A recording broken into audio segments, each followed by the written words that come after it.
Buenos días. Buenos días, jóvenes. Buenos días.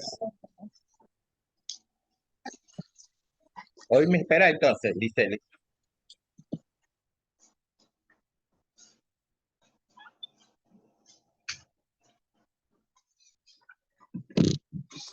¿Cómo amanecen todos y todas? Bien, ¿y usted? Muy bien, gracias al Señor. Y estamos en esta nueva semana con mucha energía para enfrentar los retos de la semana. Y ese grupo va en extinción, pues, porque era un montón. Ahorita aquí, ¿cuánto tenemos? 9. Venua, Georgina, Jennifer, Angélica, la Montserrat, Lilith. Y eso es todo, porque la Jocelyn López y la Karen esas, como no tienen cámara, no las tomo en cuenta yo. Pero si aquí estoy activando la cámara. Ya Ahora voy. sí, pero con qué ganas de hablar. Doña, Mm. doña Elizabeth, regálame agua, porfa, antes que comience ahí. Ya veo Bueno, que no es mentira lo que le decimos, la Karen y yo, de lo de doña Elizabeth. ¿perdón? No, no he empezado la clase de consejo. Claro, tomé café, doña Elizabeth. Usted me trae el agua. Ve, qué lindo. Bueno, ok. Entonces vamos a comenzar. En el link se fijaron que decía PM, no se fijaron, ¿verdad? Si Mm, nos fijamos. ajá. Es que ayer cuando puse todo, no me percaté. Hasta ahorita gracias, gracias. Hasta ahorita en la mañana me percaté y ya, no voy a cambiar, así queda. Recuerden que vamos a tener dos sesiones, ¿no? Como siempre, el trato que tenemos, un buen ratito libre, voy a hacer un mandado y después lo regreso con ustedes. Ok. La última clase, ¿verdad? Que fue virtual, yo le había dicho que no le iba a dejar nada. ¿De acuerdo, verdad? Solo adelantamos la clase, pero la de hoy sí vamos a dejar bastante actividad. Vamos a tener un cuestionario, vamos a tener un Sí, foro. profe, pero si nos dejó tarea. ¿Perdón? Si nos dejó tarea el viernes. ¿Qué dejé? Nos dejó hacer el cuadro de los... Ah, sí, sí, sí, sí. Es que estoy cruzado con el de genética. Es genética, viene también de clase de genética, ahí no le dejé tarea. A ustedes sí es cierto. Fue el de genética el viernes. Ok. Bueno, entonces vamos a ver un tema nuevo, ¿verdad? Ese tema nuevo que vamos a ver ahorita los aspectos teóricos y después el día lunes próximo, si Dios así lo permite, vamos a comenzar con un nuevo folleto, ¿vieron? Para que lo tomen en cuenta y después les diré cuándo, recuerden. Bien, eh, nosotros en bioquímica ya recorrimos un largo camino, recuerden. La bioquímica uno, mira, metabolismo de carbohidratos, lípidos, proteínas. Y ahora en la 2 acabamos de ver el metabolismo de lo que son las bases nitrogenadas, es decir, los ácidos nucleicos. Entonces, a partir de hoy vamos a comenzar ya lo que es la homeostasis, procesos regulatorios para entrar a lo que llamamos la bioquímica clínica. Entonces, vamos a comenzar con lo que es la homeostasis de la glucosa. Recordando que la glucosa, ¿verdad? Es el azúcar principal, combustible principal de los seres vivos, pero que ella es producto del metabolismo de carbohidratos, ¿no? La glucosa. Entonces, vamos a ver todos los procesos relacionados con la glucosa y obviamente aquí vamos a hablar de muchas afectaciones como la diabetes, la hiperglucemia, la hipoglucemia. Todo eso ustedes deben manejar bien al terminar la clase. La Litz llega tarde y la clase pasada no entró. ¿Qué me la está pasando, Litz? Buenos días, disculpe, andaba haciendo unos mandados ahorita, hasta Y, y, ahorita. y la clase virtual tampoco entraste. La de La vez reposición. pasada sí tenía un compromiso a esa hora. Esa es la mujer de los compromisos. Ok. Entonces, ahí le estoy compartiendo una presentación. No sé si la miran, pero no comienza aquí. ¿Dónde? Ahí estoy con la voz. ¿La están viendo? En la Sí, sí, segunda se hora ve. voy a pasar la asistencia, ¿oyeron? La segunda hora paso la asistencia. Entonces, vamos a hablar de la homeostasis de la glucosa. Homeostasis de la glucosa. Pero antes de entrar en sí, en la homeostasis de la glucosa, vamos a hablar de manera general qué cosa es la homeostasis, cómo se define, cómo se aplica en situaciones concretas, ¿no? Ejemplo concreto. Entonces, comencemos con la Karen que está ahí, sin los lentes, ya lo va a poner. Karen, ¿qué dice? Homeostasis. Conjunto de fenómenos de autorregulación. Conduce al mantenimiento de una relativa constancia en la composición y en las propiedades del medio interno de un organismo. Conducen, no, conducientes, ¿verdad? Conducientes. Ok, hasta ahí. Muy bien.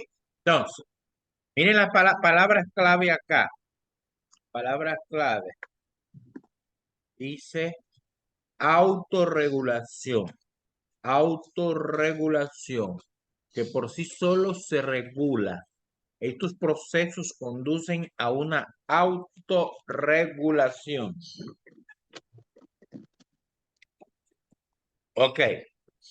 Y también mantienen constante la composición y las propiedades del interno, medio del organismo, ¿verdad? Por tanto, aquí dice la segunda parte, segundo párrafo, Karencita. La homeostasis es la característica de un organismo para regular sus condiciones internas. Un ejemplo es el cuerpo que regula su temperatura interna temblando o sudando. Karen, ¿no has desayunado?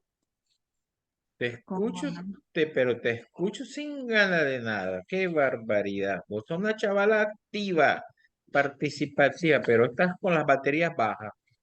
Ok, entonces es por ser lunes, ¿verdad? Dice lunes, pero ¿a qué costo? Bueno, ok, dice que la homeostasis es la cantidad de organismo para regular sus condiciones internas. Ahí te pongo un pequeño ejemplo. El cuerpo regula su temperatura interna, tiembla o suda. Por ejemplo, cuando usted está en un lugar muy caliente, ¿verdad? Su cuerpo suda. ¿Para qué suda? El sudor Para refresca la regular. piel para refrescar la temperatura corporal. O lo contrario, por ejemplo, cuando usted sale del baño, usted siente frío, usted comienza a temblar y esa tembladera te va a calentar el organismo. ¿Está me entendiendo? Es un proceso homeostático. Son ejemplos sencillos, ¿verdad? Hay mucho más, ¿verdad? Espérate que vamos a admitir aquí a alguien que quiere entrar, Belén Aragón. Ok, muy bien. Entonces, ahí tenemos ejemplos ya concretos bioquímicos, ejemplos homeostásicos. El primero, equilibrio ácido-base. El segundo, la temperatura corporal. El tercero, nivel de calcio. Y cuarto, volumen de Volumen fluido. de fluido. Ok. Entonces vamos con el equilibrio ácido-base. Quiere leer la Angélica López, pues ahí la escucho que habla. A ver, Angélica, dice, ¿qué dice? Equilibrio ácido-base, ¿qué dice? Equilibrio ácido-base. El cuerpo controla las cantidades de ácidos y base en la sangre. Cuando aumenta el número de compuestos ácidos en la sangre, también aumenta la acidez del cuerpo. Recuerden que ustedes miraron en química y secundaria, tenemos el pH sanguíneo. El pH de nuestra sangre tiene que estar entre niveles cerrados, 7.35 a 7.45. Es decir, la sangre humana es ligeramente básica, ¿eh? No puede ser ácida. Entonces, ese equilibrio ácido-base en la sangre, hay unos compuestos en la sangre que son las sustancias buffer o tapón, también le llaman tampón, no tapón, tampón. ¿Qué hacen ellas? Regulan el nivel de pH que tienen los niveles adecuados, que ni sube ni baja, porque si el pH de la sangre humana sube o baja, tiene consecuencias fatales, ¿verdad? Y puede aumentar la acidez del cuerpo. El otro es la temperatura corporal, ¿no? Es un ejemplo muy común de homeostasis en los humanos. La temperatura corporal normal, todo el mundo sabe que es 37 grados. O en la escala Fahrenheit, 98.6. Esa es la temperatura corporal normal. Una pregunta, ustedes ya están mirando la clase de fisiología humana, ¿verdad? ¿Ya miraron la regulación de la temperatura corporal en fisiología o no? ¿Ya miraron ese tema? No, todavía no. Todavía no. Bueno, entonces, ahí usted va a ver que en el caso de la temperatura corporal es regulada, hay un centro regulador de temperatura corporal que es el hipotálamo, ¿no? El cerebro. Ahí el hipotálamo regula esa temperatura para que esté a 37 grados. Ahora, ¿qué pasa, por ejemplo, cuando usted tiene calentura? Fiebre, pues. Temperatura alta. La verdad es que el término correcto es temperatura alta, no calentura. ¿Qué pasa? Bueno, eh, el cuerpo, hay una infección. Entonces, ¿quiénes son los encargados de combatir la infección? Los glóbulos blancos, ¿no? Los leucocitos. ¿Y qué hacen? Ellos trabajan en la temperatura de 37 grados, trabajan a niveles bajos. Pero cuando la temperatura del cuerpo sube, ellos trabajan más rápido. Entonces, cuando se da cuenta el organismo que hay algo extraño, una infección, el centro coordinador de la temperatura corporal, que es el hipotálamo, hace que la temperatura del cuerpo sube. ¿Pero eso para qué? Para que los leucocitos, que son los glóbulos blancos, trabajen más efectivo. Entonces, sube la temperatura, a uno le da esas temblorinas, etcétera. Pero eso es bueno, porque significa que tu cuerpo está luchando contra la determinada infección, ¿verdad?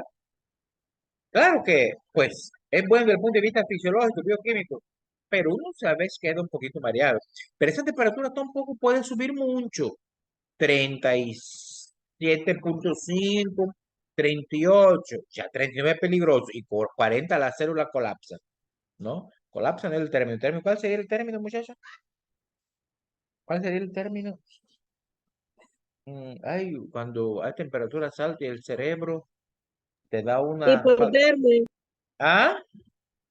una hipertermia. Sí, no, pero sí, ese sí, la hipertermia es temperatura alta, pero cuando la célula, ay, ¿cómo se llama esta enfermedad? Ay, me voy a acordar, que la célula, pues, colapsa, en otras palabras, no puede seguir trabajando, ¿verdad? Yo después me voy a acordar el término exacto. Muy bien, esos son ejemplos de homeostasis, ¿no?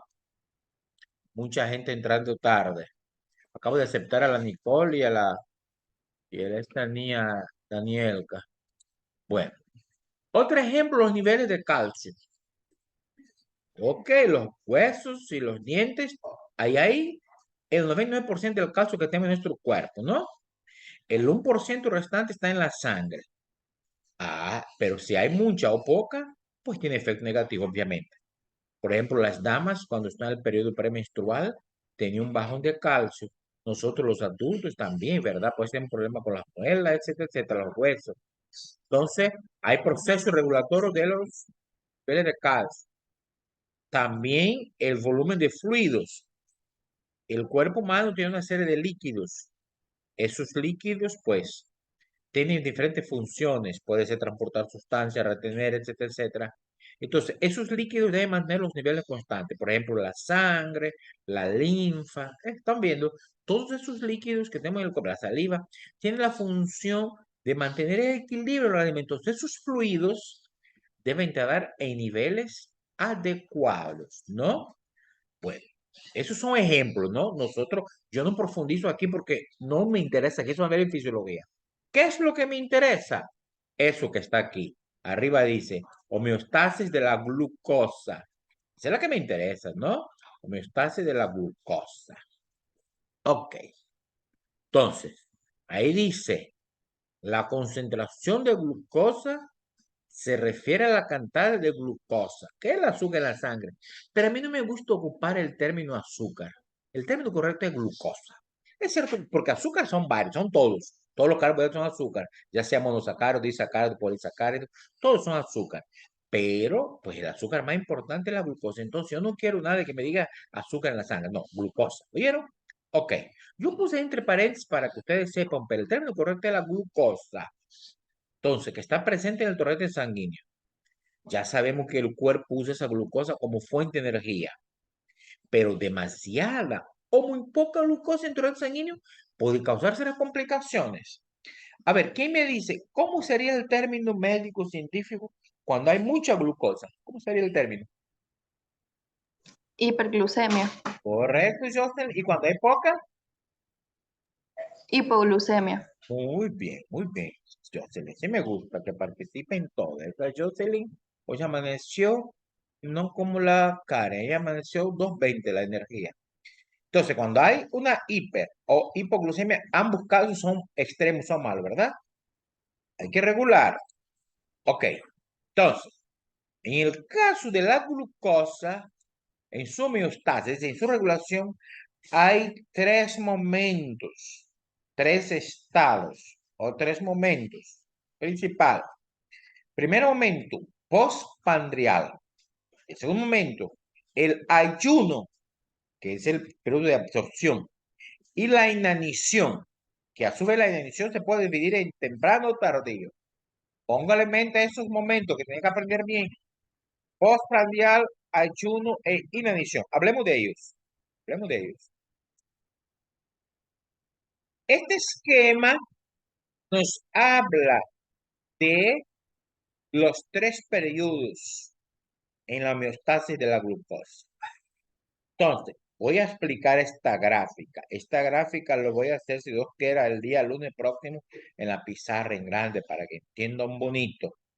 En esta gráfica aquí abajo, ¿están viendo el cursor en rojo, el punto rojo? ¿Están viendo que se mueve? ¿Ustedes lo miran? ¿Lo miran? Alguien que me diga que sí o que no.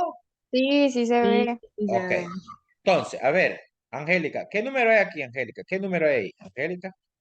4, Aquí, 12, ajá, después, 20, 20. Esas son horas del día, ¿eh? 4, 12, 20 horas. Pero aquí, ¿qué número hay? 2, Eso ya son 2 días, más de 24 horas. ¿Qué número hay aquí? 16. 6 días, 40 días. Estamos viendo, ¿verdad? Es decir, ese es el tiempo que transcurre. Y aquí es la tasa de uso de la glucosa, ¿no? Estamos viendo. Ok. Entonces, tenemos la primera situación postpandrial. Aquí, mire, aquí, el gráfico aquí. Fíjense la situación postprandial, ¿en qué tiempo? De 0 a 4 horas, que es el tiempo de la emisión. ¿De dónde viene la glucosa? Pues de la dieta. Entonces, de 0 a 4 horas, ¿no? Después tenemos el segundo periodo, ayunas. Este periodo que está aquí, de 4 a 12 horas, la ingesta. ¿Y qué dice acá? La mayor parte de la glucosa proviene de la gradación del glucógeno hepático almacenado. Recuerden el glucógeno hepático almacenado, ¿eh? Entonces, la gluconeogénesis aporta cada vez más cantidad, ¿ya? Y el tercer periodo, inanición. Inanición. Este que está aquí, mire, todo eso que está aquí, mire, aquí, todo esto es inanición inicial, inanición tardía, todo eso. ¿Qué dice aquí? La mayor parte de la glucosa proviene de la gluconeogénesis. La degradación de proteína y grasa aporta aminoácidos y glicerol, que son sustratos gluconeogénicos. Ok. Ese es el cuadro de manera general, ¿no? Ok, ahora miremos esos estadios. El primero, entonces, ¿cuál es? Aquí tenemos el postpandrial. Ahí, ¿quién va a dar una lectura? Los tarderos. A ver, María Celeste Mayorga, ¿qué dice ahí? Estado postprandial es el periodo comprendido entre 0 a 4 horas después de una comida. Se produce la liberación de la insulina por las células alfa, Ese es beta, beta, beta. beta, beta. Beta del páncreas. Esto estimula la síntesis tisular del glucógeno, triacilglicerol y proteínas. La glucosa es el único combustible para el encéfalo y su captación no depende de la insulina. El músculo y el tejido adiposo también utiliza glucosa y su captación depende de la insulina. Un aumento de la glucosa y la insulina en el hígado activa la glucosinasa, que es una enzima que capacita al hígado a responder a niveles altos de glucosa en sangre tras una comida. Gracias, Mayorga Celeste. Entonces, Aquí tenemos este periodo que es de 0 a 4 horas después de la comilona, pues digamos así. Cuando tú comiste el estado postprandial, por ejemplo, tú desayunas a las 8 de la mañana, ¿no? Este periodo va a ser de 8 a 12, pues, ¿no? Después de una comida. La insulina que se produce en el páncreas, ustedes van a ver eso en fisiología, hacer la beta del páncreas en slots de Graham, va a estimular la síntesis tisular del glucógeno y también de sustancias o de precursores no glucosídeos como el triacilglicerol, que es grasa y proteína. Y ahí vienen algunas, ya no es del estado propandial, sino que algunas características de la glucosa, digamos así, algunas primicias, pues algunos tips de la glucosa, que es el único combustible para el encéfalo, pues, y su captación no depende de la insulina. Hay o no hay insulina en el cerebro, tiene que captar glucosa.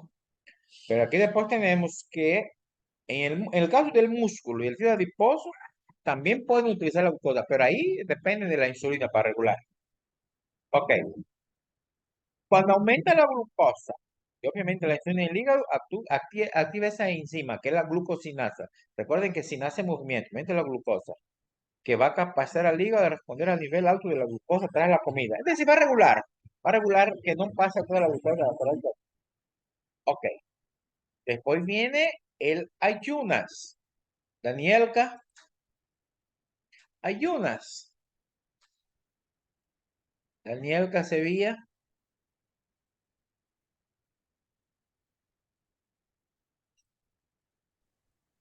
En el mañana. estado de ayunas, en el periodo entre 4 y 12 horas tras una comida, se degradan los depósitos hepáticos de glucógeno.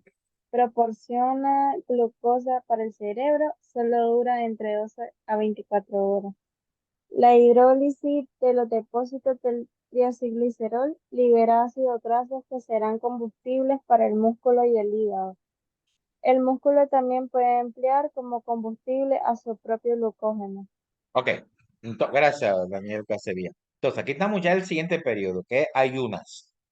Va entre 4 y 12 horas tras una comida. Por ejemplo, cuando usted come en la noche, ¿no?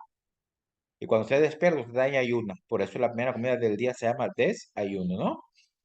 ¿Qué pasa en ese periodo con la glucosa? Pues, bueno, se degradan los depósitos hepáticos de glucosa. Es decir, que como tu cuerpo siempre necesita energía, combustible de la glucosa, entra en acción, ¿quién? El glucógeno, ¿no? Que ese va a proporcionar glucosa para el cerebro. Pero ya ustedes saben que ese depósito solo dura lo más un día, de 2 a 24 horas. ¿Ok?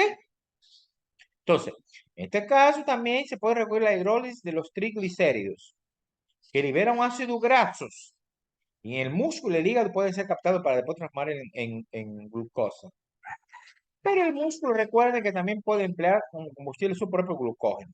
Recuerden que habíamos dicho que el glucógeno hepático sirve para suplir la necesidad de glucosa, tanto del mismo hígado como cualquier órgano, pues, cualquier parte puede ocupar. Mientras que la glucosa que está en el músculo solo se puede utilizar en el mismo músculo, no se puede utilizar en otro lado. ¿Por qué? Porque no hay la enzima necesaria para su degradación. Ok. Y después viene el estado de inanición precoz. Inanición precoz. Bueno, recordemos que la inanición tiene dos estados, ¿no? Precoz o inicial y tardía o final.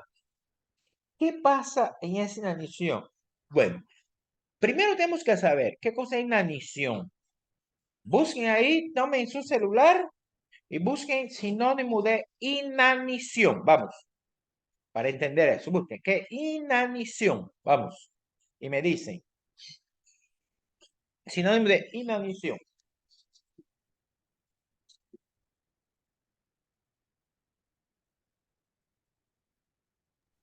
Agotamiento.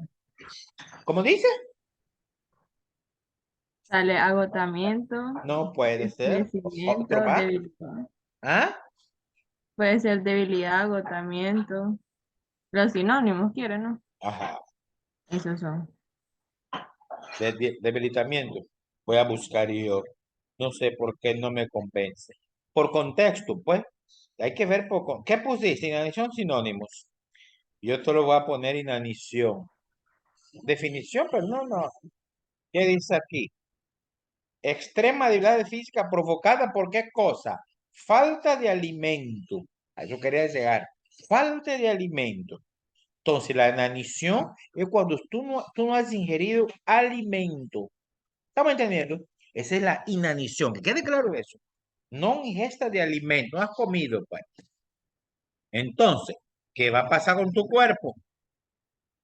Te morís por no comer. Te morís sola por eso. No, No, pero se puede presentar la debilidad física. sí, pero no te morís por eso, ¿verdad? El cuerpo va a No. la reserva. Pero recordemos que en una edición ya pasó el ayuno, entonces se agotó el glucógeno hepático. Eso es importante. Por lo tanto, se requiere un sustrato alterno que produzca o proporciona o biosintetiza, como le quieran llamar, la glucosa. ¿Ves?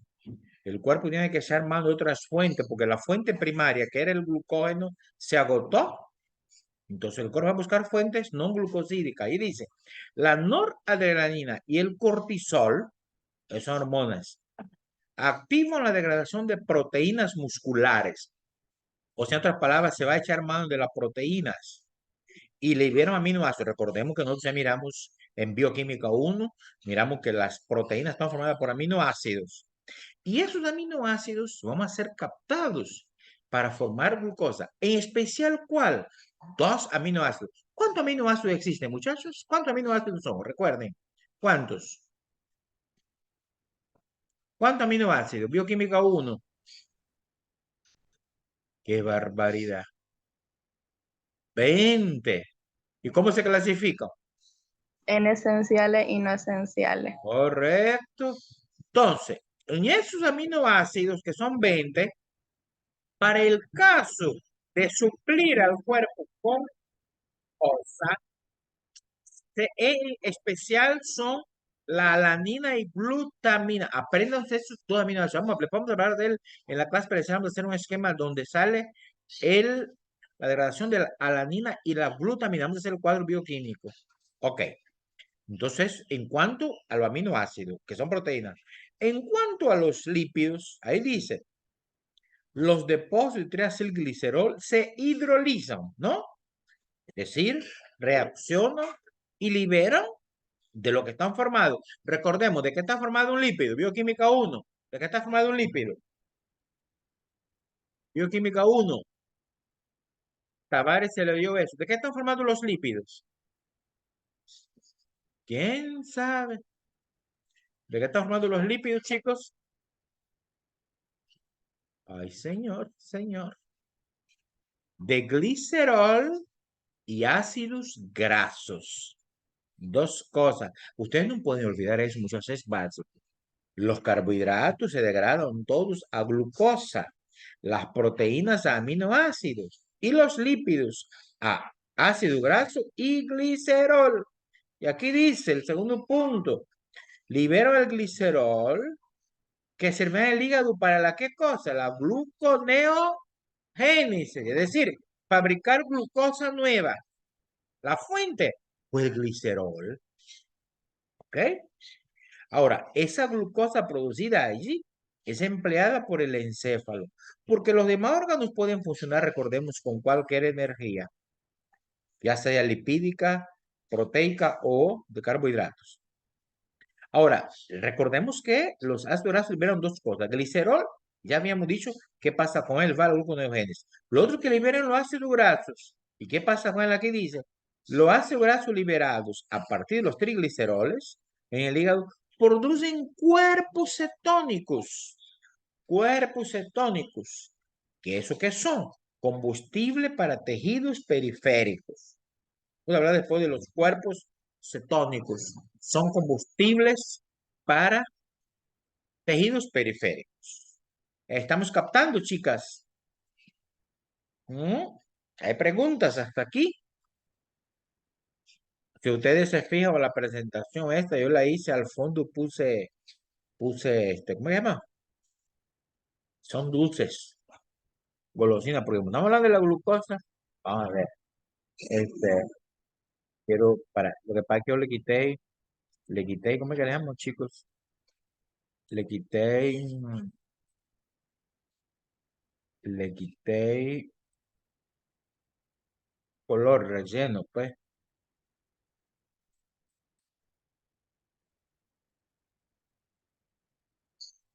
Aquí le vamos a dar más color. ¿Están viendo?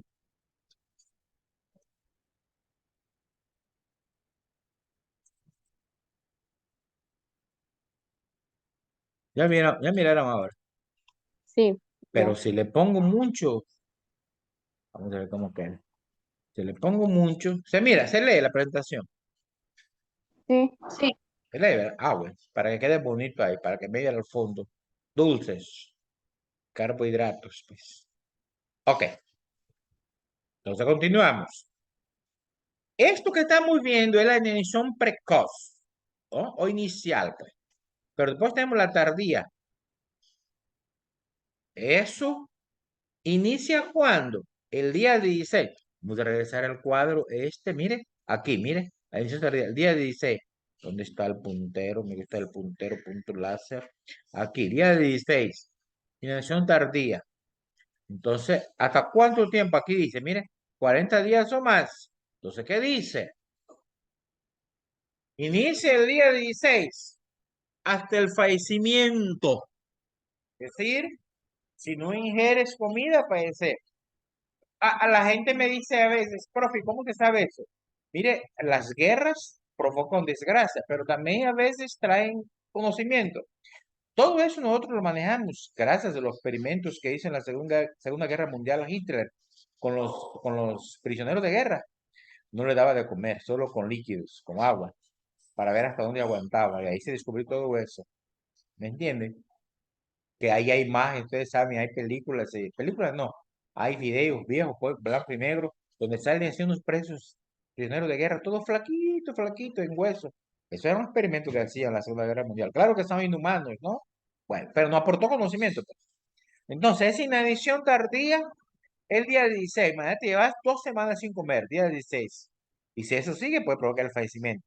Recuerden que el cuerpo ya agotó glucógenos, ya agotó proteínas, y ya agotó ácidos grasos, produjo cuerpo cetónico. Vamos a ver qué pasa. Esto dice, la degradación de proteína muscular se enlentece. ¿Qué cosa es enlentecer? Se hace lento. Es decir, ya no va a recurrir a las proteínas, porque ya no hay. Se enlentece, se hace pequeño, lento. ¿Qué va a pasar con el cerebro si ya no hay glucosa disponible? Entonces va a comenzar a utilizar la energía de los cuerpos cetónicos. Y si él va a tomar los cuerpos cetónicos, va a disminuir la gluconeogénesis. Y el músculo va a comenzar a utilizar combustible exclusivo de los ácidos grasos. Es decir, aquí se va a dar una situación de estrés para el cuerpo, ¿no? Ese es un estrés para el cuerpo. Y pues si ese estrés no cesa, obviamente produce la muerte. Recuerden que en bioquímica uno habíamos dicho que el alimento llega a tener que el agua llega a tener más importancia que el alimento. Por cuanto, si tú no ingieres alimentos, tú subsistes con la reserva. Eso es lo que estamos viendo aquí. Mire, 16 días o más.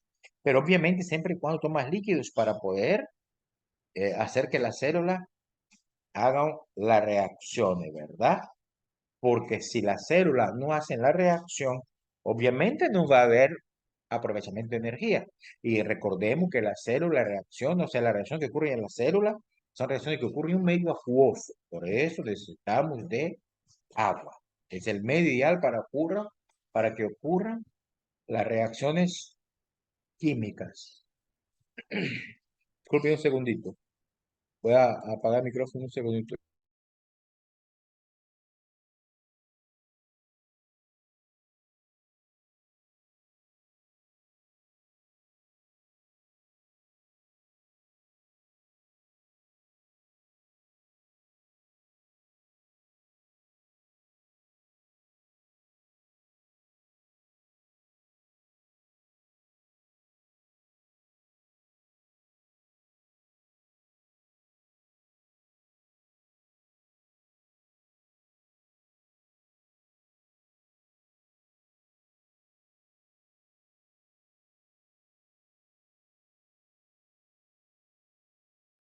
Ok, ya estoy por aquí.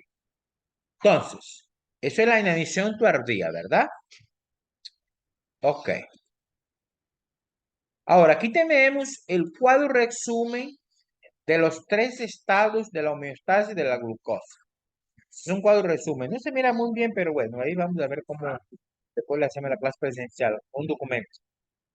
Los 3 estadios de la homeostasis de la glucosa. El primero, el postprandial.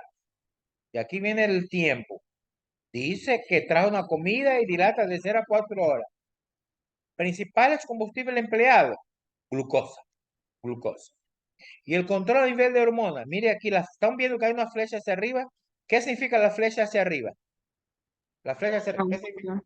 ¿Ah? Que aumenta, Aumenta. aumenta. Y hacia abajo, disminuye, ¿verdad? Disminución. Entonces, aquí aumenta la insulina, que da lugar a un aumento de la captación de glucosa por tejidos periféricos y aumenta también el glucógeno. TG significa triglicéridos y síntesis de proteínas. Todo aumenta aquí. El segundo periodo, el post-absortivo, que es el ayuno, es de 4 a 12 horas después de la comida. Entonces, ¿cuáles son los combustibles empleados? Cerebro, solamente glucosa. Músculo, hígado, ácido graso. Estamos viendo. Aquí teníamos glucosa, en el postprandial teníamos glucosa que daba gusto, pero aquí ya no hay glucosa, solo el cerebro. Entonces, ¿cómo tenemos el control de la hormona? Aumenta el glucagón y la noradrenalina, que a su vez estimulan la degradación de glucógeno hepático y los triglicéridos. Entonces, van a permitir que la glucosa salga glucosa a partir del glucógeno. Pero aquí va a disminuir el nivel de insulina, baja la insulina, ¿no? Después tenemos la inanición, que se divide en precoz y en tardía. La precoz son 12 a 16 días, la tardía más de 16 días. ¿Qué va a pasar aquí? En la inanición precoz, el cerebro, el combustible que utiliza la glucosa, el cuerpo cetónico. El hígado, ácidos grasos. El músculo, ácido graso y algunos cuerpos cetónicos. Hormonalmente hablando, ¿qué pasa? Aumenta el glucagón y la adrenalina. Eso conlleva un aumento de la hidrólisis de triglicéridos y la cetogénesis, que es la formación de cuerpos cetónicos. Cetogénesis es la formación de cuerpos cetónicos. También aumenta el nivel de cortisol, que conlleva una ruptura de proteína muscular. Se va a comenzar a producir aminoácidos, liberando aminoácidos, ¿verdad? De la glucogénesis. Y cuando hay más de 16 días, el cerebro, cuerpos cetónicos, menos glucosa, para controlar las proteínas. El músculo, solo ácido graso. ¿Qué pasa aquí? Aumento de glucagón y la noradrenalina.